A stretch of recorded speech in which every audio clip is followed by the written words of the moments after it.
It's my job to give you all the most recent Fisker news, and as of right now, there's literally too much for one person to report. But good with the bad, this is what I'm here for, and we start with good. I know, I'm also shocked. Magna, an Austrian automobile manufacturer, ramps up hiring for Mesa facility. Magna hiring key positions in Phoenix to, quote, start a new manufacturing facility, end quote, in the valley. There are 19 key positions open. Quote, our Phoenix division, located in the greater Phoenix area, Mesa, Arizona, is looking for talented people to join our new team, end quote, Magna states in bold letters atop the recruiting page. It's unclear exactly what the company will be working on in Mesa, though its website suggests applicants could, quote, directly impact the world of mobility and help advance our industry while receiving a competitive salary and good benefits, end quote, at the Mesa facility. Is this a Fisker facility? I guess you'll have to let me know down in the comments. The next article is about Fisker management, and it's not on the good news side. The Danish car designer Henrik Fisker and his wife were called a billionaire power couple. Now, former employees speak out about brutal management and fear. This article focuses on employee sentiment, and I'll walk you through the highlights. The employees agree that there are two main reasons for the company's failures, Henrik and Gita. They have created a company that is based on fear. One had to be cautious if one pointed out that there were problems with the cars or the company's finances. Those who did were dismissed or, in the worst case, fired. And this article wasn't just your average rumor mill stuff either. The investigation cites emails, videos, internal documents, and information from the company's accounting system. Employees had repeatedly warned Henrik Fisker and Gita Fisker about serious problems with the car's software and components, but their objections were either ignored or met with anger. One customer experience involved brakes on fire. Later in the article, a corroborated statement by 6 executives states the primary focus was to produce cars without delay and then get them to customers as quickly as possible so that the company could secure more funding. We all know now why the funding was so important. This account is confirmed by 6 of the former executives and employees. In reference to the ArcFox platform that the Ocean was based on, the whole idea was that we would get access to an existing well-functioning car, and then we could change the interior and add features while keeping the basic components. But it turned out that we had to change almost everything because the car in its original form did not meet Western legislation and safety standards. The ArcFox was a Chinese car platform, and because of that, didn't meet a lot of safety standards for Europe, the UK, and North America. So Fisker ended up with their own platform because of an error in judgment, not a desire to develop one. It required changes to meet EU and US regulations, and in the end, the platform had to be developed to such an extent that it became a distinctive Fisker platform. Because Fisker refused to accept any delay of the Ocean for any reason,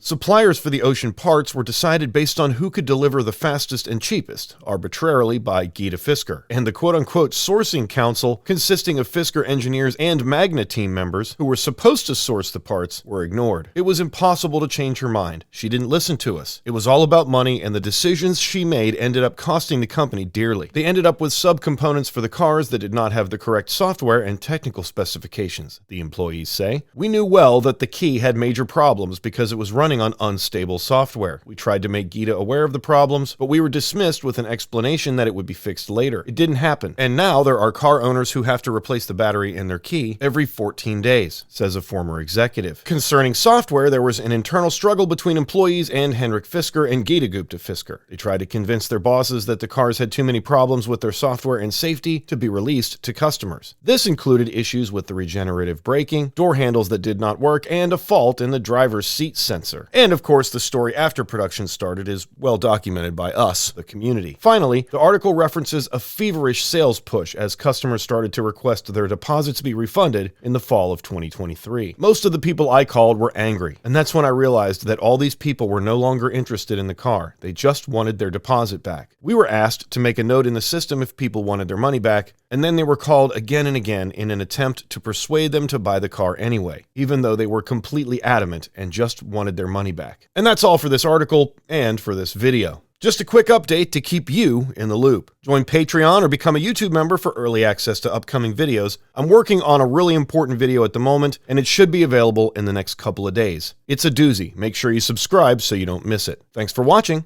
We'll see you on the next one. Hey! Smash the like button! Thank you.